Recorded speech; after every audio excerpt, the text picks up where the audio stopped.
Bienvenue dans notre émission L'Évangile pour tous. C'est toujours un grand plaisir de vous retrouver, amis téléspectateurs, avec le pasteur Jean Cizeron. Bonjour. Bonjour. Nous allons parler d'un épisode dans la vie de Jésus où le Christ a guéri 10 lépreux. Cette maladie était répandue à cette époque et de nombreuses personnes vivaient ainsi en marge de la société, décalées de tout, loin de leur famille, rejetées par la religion, destinées à vivre comme des pauvres lambris de la société, errant dans les montagnes et ne sachant plus que faire. Espérant uniquement la mort. Et puis, l'évangile de Luc, chapitre 17, verset 11, nous présente 10 lépreux qui sont venus, collégialement, nous pourrions dire, vers le Christ et s'arrêtant à distance, ils ont élevé la voix, ils ont interpellé Jésus, ils ont crié, ils ont dit « Jésus, fils de David, aie pitié de nous ». Et Jésus les a tous guéris. Alors, la guérison divine, cette guérison qui vient de Dieu, c'est pourquoi nous la nommons guérison divine, et nous délivre de nos souffrances humaines. Alors, ils y étaient confrontés et ils les subissaient, ces souffrances, l'exclusion, la vie en marginalité, puisque la loi du pays interdisait à ce que les lépreux vivent en communauté, donc ils vivaient ou seuls ou alors en petits groupes. C'est pour cela que nous voyons ces 10 lépreux venir à Jésus. Et certainement qu'en ayant entendu parler de lui de diverses manières, eh bien, ces hommes, en implorant la pitié de Jésus, ont été délivrés de leurs souffrances humaines, leur solitude, leur marginalité, mais aussi leurs souffrances physiques, leurs muqueuses qui étaient rongées, leurs yeux, leurs oreilles, tout leur corps qui était envahi par cette terrible plaie. Eh bien, leur peau fut assainie. Et donc, ces souffrances humaines ont été aussi supprimées. Et la guérison divine a pour but de nous délivrer, en effet, de ces souffrances. Nous constatons que si ces hommes sont venus vers le Christ, d'abord parce que Jésus avait une grande renommée, la renommée de Jésus se répandait comme un feu de paille là, dans tout Israël, et puis surtout, ils connaissaient la puissance de Jésus. Ils sont venus donc vers lui avec une grande foi. Et la guérison divine s'obtient par la foi, c'est-à-dire la confiance. Nous avons une démonstration de foi dans la guérison des 10 lépreux, dans leur expérience, parce que lorsqu'ils implorent la pitié de Jésus en disant « Seigneur, aie pitié de nous, fils de David, aie pitié de nous », donc ils supplient Jésus de les guérir à distance et à haute voix. Jésus leur dit « Allez vous présenter au souverain sacrificateur », donc il s'agit du prêtre de l'époque, qui lui avait pour fonction de réhabiliter en quelque sorte le ou les lépreux lorsque ceux-ci étaient guéris. Il devait constater la guérison. Il ne devait pas guérir lui, mais il devait constater la guérison. Constater leur guérison en effet. Et donc Jésus leur dit d'aller se présenter à ce prêtre. C'est comme s'il leur disait « Vous êtes guéris, vous pouvez aller faire constater votre guérison ». Et donc ils ont écouté la parole de Jésus, en quelque sorte ils y ont obéi.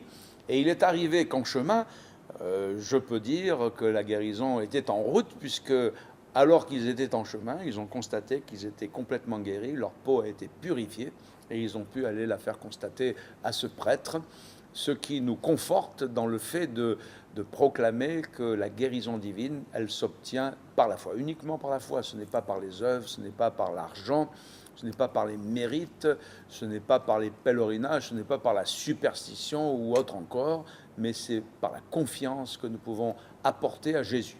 Sur ces 10 qui ont été guéris, chacun est retourné certainement à ses occupations, mais il y en a un qui, lui, a fait demi-tour, il est revenu vers Jésus. Alors nous touchons quelques instructions intéressantes pour chacun d'entre nous, quelques leçons. D'abord, la guérison divine, si c'est simplement pour être guéri, ce n'est pas le but de Dieu. L'objectif, c'est de nous ramener et de nous permettre de venir dans la présence de Dieu. Alors en effet, cet homme, en revenant vers Jésus pour lui rendre grâce, pour le remercier, va être rapproché de Dieu.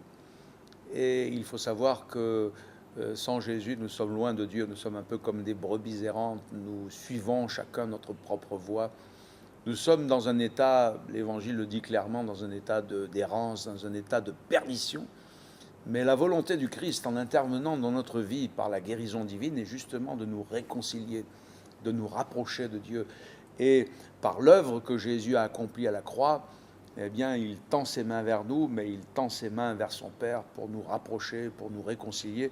Et je pense à cette parole de la Bible qui est centrale, où il nous est dit « Soyez réconciliés avec Dieu ». Et c'est par Jésus que nous pouvons l'être. Maintenant, ces miracles, parce qu'il y en a quand même eu 10, 10 en même temps, qui ont été accomplis par Jésus, révèlent aussi l'ingratitude de l'homme. Parce que sur les 10 qui ont été guéris, tous l'ont été de la même manière, avec la même grâce, la même plénitude, la même puissance. Il n'y en a qu'un qui est revenu au Christ. D'une certaine manière, ce passage, cette histoire, mais c'est aussi l'histoire de l'humanité, montre vis-à-vis de Dieu que nous sommes ingrats. Ça a dû être assez frustrant pour le Christ de ne voir revenir qu'une seule personne sur 10. C'est l'ingratitude de l'homme en général, peut-être la nôtre aussi en particulier.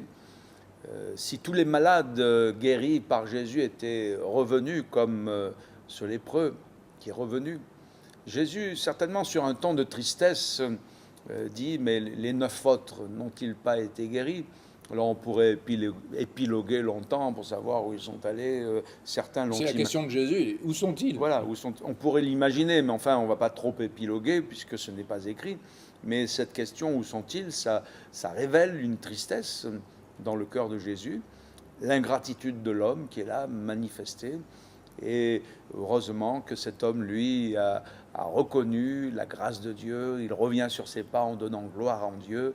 Et en fin de compte, il va aller plus loin que son expérience physique parce que la guérison divine, elle veut avoir aussi un prolongement dans notre être intérieur et c'est ce que cet homme va expérimenter. Oui, parce que, allez, pour l'expliquer simplement, Jésus va guérir une autre sorte de lèpre. Là, Jésus a guéri la lèpre physique sur la peau. Ces gens ont été guéris, leur peau est devenue saine, mais il y a une autre lèpre que la Bible appelle le péché, et Jésus veut nous sauver de nos péchés. Cet homme revenant au Christ, non seulement a été guéri physiquement, mais en plus, un cadeau éternel que les autres n'ont pas bénéficié, le salut de son âme. Alors, la guérison divine a ce prolongement dans notre âme, et parfois même plus loin, dans notre famille, dans notre vie sociale, parce que cet homme, en étant délivré, est reparti en effet avec le salut de son âme. Donc la lèpre de son cœur, si on peut reprendre l'image que tu employais,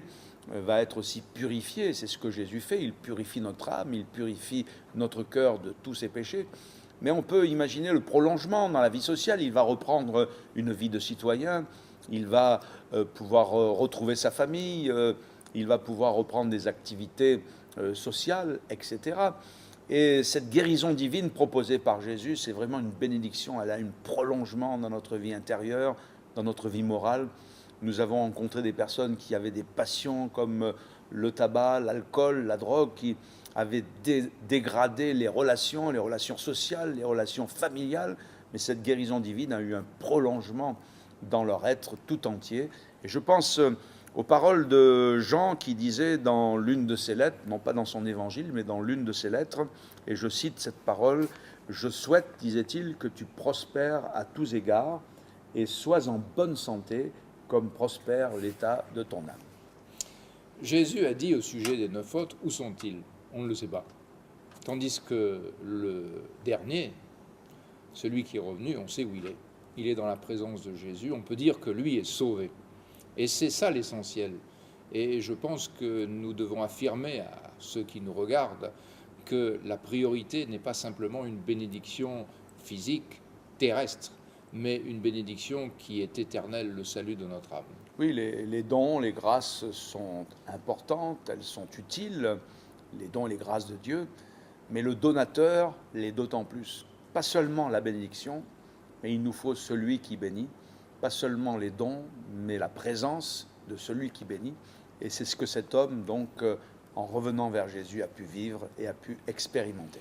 Amis téléspectateurs, retenez ceci. Premièrement, dans votre difficulté, vous pouvez interpeller Jésus, prier Jésus, et il vous entendra, il vous bénira. Deuxièmement, revenez à lui pour goûter à sa présence. Troisièmement, recevez par la foi en Jésus le pardon de tous vos péchés et vivez pendant le temps de votre pèlerinage terrestre, le temps qu'il vous reste à vivre, vivez pour Christ et avec Christ. Que Dieu vous bénisse.